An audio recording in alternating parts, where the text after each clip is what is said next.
Cockroaches वापस आ गए हैं और इस बार तारीख है 5 सितंबर। 3 इडियट्स याद आ गई ना 5 सितंबर सुनकर। लेकिन इस बार 5 सितंबर जानी जाएगी तिलचट्टों की वजह से, क्योंकि तिलचट्टे कह रहे हैं कि वो फिर एक बार मार्च निकालेंगे जो कथित तौर पर शांतिपूर्ण होगा। इत्तेफाक देखिए कि प्रोटेस्ट 5 सितंबर को है और 12-13 सितंबर को नई दिल्ली में 18th ब्रिक्स समिट है। कैसा इत्तेफाक है ना? अच्छा इत्तेफाक ही है ना? अब आप पूछेंगे कि किस बात का मार्च है, तो सीजेपी का कहना है कि नीट प्रोटेस्ट के समय जिन कथित प्रदर्शनकारियों पर पुलिस कार्रवाई हुई उन एफआईआर्स को वापस नहीं लिया गया और सरकार के कथित अधूरे वादों को लेकर ये प्रदर्शन किया जाएगा। सीजेपी का यहाँ ये भी कहना है कि उनका धैर्य कमजोरी ना समझा जाए। 5 सितंबर को मार्च की तारीख ये कोई आम तारीख नहीं है, बल्कि ये बड़े ही सोच समझकर सुनियोजित तरीके से चुनी गई है। ये एक ऐसे पैटर्न को दोहराती है जिसे हम पहले भी देश भर में देख चुके हैं। नमस्कार, मैं हिमांशी, स्वागत है आप सभी का द पैम्फलेट में। दोस्तों, वीडियो में आगे बढ़ने से पहले मेरा आप सभी से निवेदन है कि आप हमारे channel the pamphlet Bangla, the pamphlet Gujarati और द पैम्फलेट ग्लोबल को भी जरूर सब्सक्राइब कर ले। इसी के साथ आगे बढ़ते हैं तो सीजेपी ने घोषणा कर दी है कि 5 सितंबर 2026 को इंडिया गेट से दिल्ली पुलिस हेडक्वार्टर्स तक वो शांतिपूर्ण मार्च करने जा रहे हैं। और सीजेपी के शांतिपूर्ण मार्च का अर्थ क्या है ये हम 20 जुलाई के संसद चलो मार्च में देख ही चुके हैं। लेकिन सवाल है कि सीजेपी ने मार्च के लिए 5 सितंबर ही तारीख क्यों चुनी? तो जी इसके पीछे की क्रोनोलॉजी मैं आपको समझाती हूँ। दरअसल भारत में जल्द ही ब्रिक्स समिट 12 से 13 सितंबर 2026 को नई दिल्ली में होने जा रही है। दुनिया के कई बड़े नेता राजधानी में होंगे। ठीक उसी से एक हफ्ता पहले राजधानी दिल्ली में सीजेपी का बड़ा मार्च भी होने जा रहा है। क्या ये महज संयोग है या जानबूझकर चुनी गई तारीख है ताकि दुनिया के अन्य देशों को संदेश जाए कि भारत अस्थिर है, युवा नाराज है, सरकार वादे नहीं निभा रही और अंतर्राष्ट्रीय मेहमानों के सामने देश की छवि खराब हो? ये एक सदियों पुराना पैटर्न है जिसे बार बार अपनाया जाता है। जब भी भारत में कोई बड़ा विदेशी राजनेता आया है या बड़ा अंतर्राष्ट्रीय आयोजन हुआ है, तब वामपंथी ताकतों, विपक्षी दलों और उनकी सहयोगी संगठनों ने विरोध प्रदर्शन और कई बार हिंसा का सहारा लिया है। और इन सब में मकसद एक ही रहा है, अंतर्राष्ट्रीय मीडिया का ध्यान खींचना, सरकार को शर्मिंदा करना और कथित घरेलू मुद्दों को वैश्विक स्तर पर ले जाकर दबाव बनाना। तो आइए इतिहास पर नजर डालते हैं। मार्च 2000, बिल क्लिंटन की भारत यात्रा। अमेरिकी राष्ट्रपति बिल क्लिंटन भारत के दौरे पर आने वाले थे, लेकिन ठीक उसी यात्रा के समय 20 मार्च को कश्मीर में एक दर्दनाक आतंकी हमला होता है। कई बेगुनाह सिखों का नरसंहार कर दिया जाता है। आतंकी सेना की वर्दी में आए और मासूमों को गोलियों से भून दिया। जांच में लश्कर-ए-तैयबा का नाम सामने आया और खुद क्लिंटन ने माना कि इस हमले का क्रोनोलॉजिकल मकसद सिर्फ उनके दौरे का फायदा उठाकर भारत को अंतर्राष्ट्रीय स्तर पर अस्थिर दिखाना था। लेकिन दूसरी तरफ वामपंथियों का रवैया देखिए। इस आतंकी हमले पर एकजुटता दिखाने के बजाय वामपंथी दल सड़कों पर उतर आए। क्लिंटन विरोधी नारे लगाए गए, पुतले जलाए गए और अमेरिकी साम्राज्यवाद के नाम पर पूरे देश में हंगामा खड़ा किया गया। क्लिंटन के बाद 2003 में इजरायली प्रधानमंत्री एरियल शोरेन पहली बार भारत के आधिकारिक दौरे पर आते हैं। लेकिन वामपंथी मोर्चे का रिस्पॉन्स क्या था? विरोध या अराजकता? जामा मस्जिद से लेकर इजरायली दूतावास तक मार्च निकाला गया। किलर शेरोन वापस जाओ के नारे लगे और राजघाट जैसे संवेदनशील स्थान पर उनके कार्यक्रम में बाधा डालने की कोशिश की गई। हालात इतने बिगड़ गए कि सुरक्षा चिंताओं के कारण शेरोन का आगरा दौरा रद्द करना पड़ा। मकसद साफ था, किसी भी कीमत पर इस ऐतिहासिक द्विपक्षीय यात्रा में अड़ंगा डालना और वैश्विक मीडिया में भारत को एक अशांत देश के रूप में दिखाना।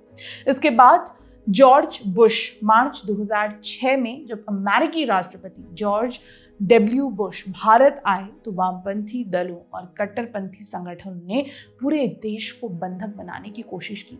दिल्ली, मुंबई, कोलकाता से लेकर हैदराबाद तक विरोध के नाम पर सड़कें जाम की गई। लखनऊ में ये कथित प्रदर्शन हिंसक हो गया। दुकानों और गाड़ियों को आग के हवाले किया गया, भारी पत्थरबाजी हुई। वही सब 2010 और 2015 में बराक ओबामा के दौरे के समय हुआ।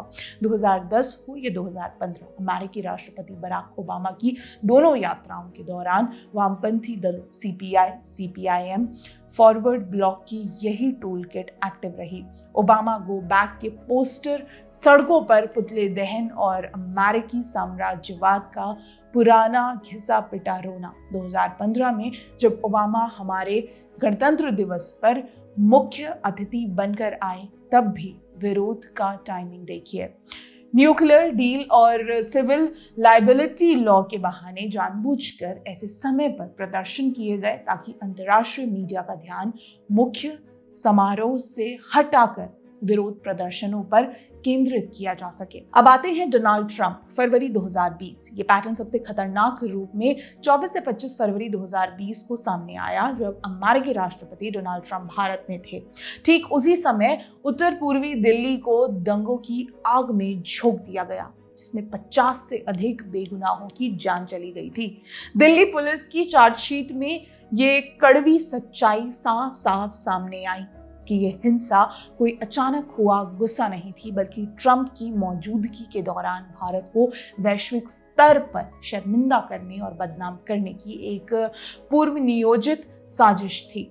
विदेशी मेहमानों के सामने देश को जलता हुआ दिखाने से बड़ा राष्ट्र विरोधी एजेंडा और क्या हो सकता है। यही पैटर्न चीन के राष्ट्रपति शी जिनपिंग की 2014 और 2019 की भारत यात्राओं में भी देखने को मिला।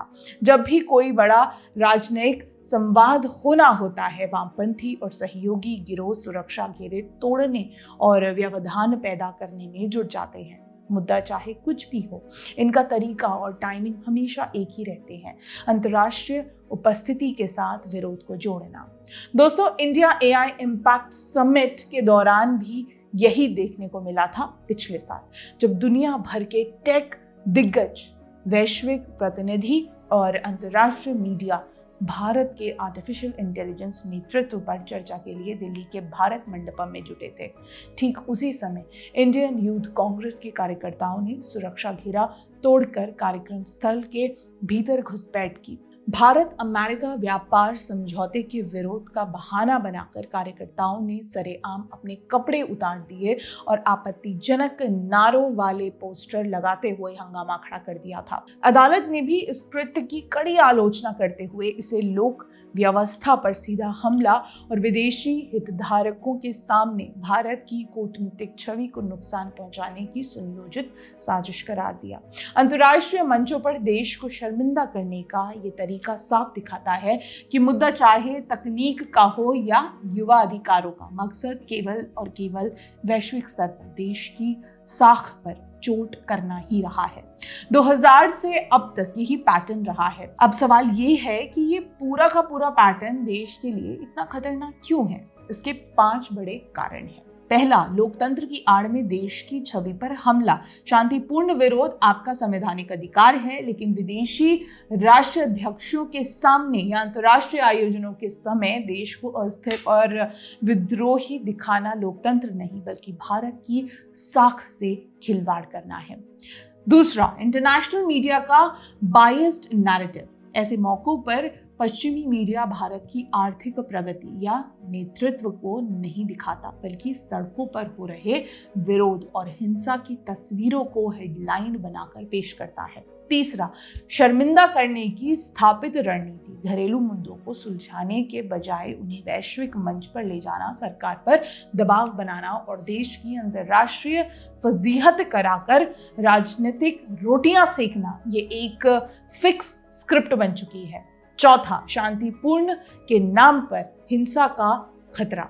इतिहास गवाह है कि लखनऊ 2006 हो या दिल्ली 2020, इन शांतिपूर्ण आंदोलनों का अंत खतरनाक दंगों और मौतों के रूप में ही हुआ है। 5, भारत के वैश्विक उभार में रोड़ा।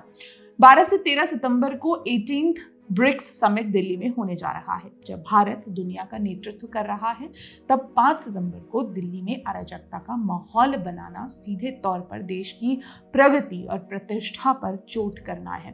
प्रशासन और दिल्ली पुलिस को इस बार पूरी तरह मुस्तैद रहना होगा। विरोध का हक सबको है, लेकिन ब्रिक्स समिट के मुहाने पर खड़े भारत को बदनाम करने की किसी भी साजिश को सख्ती से कुचला जाना चाहिए। युवाओं के मुद्दों का समाधान संवाद से होगा, अंतर्राष्ट्रीय मंच पर देश को शर्मिंदा करके नहीं। जय हिंद।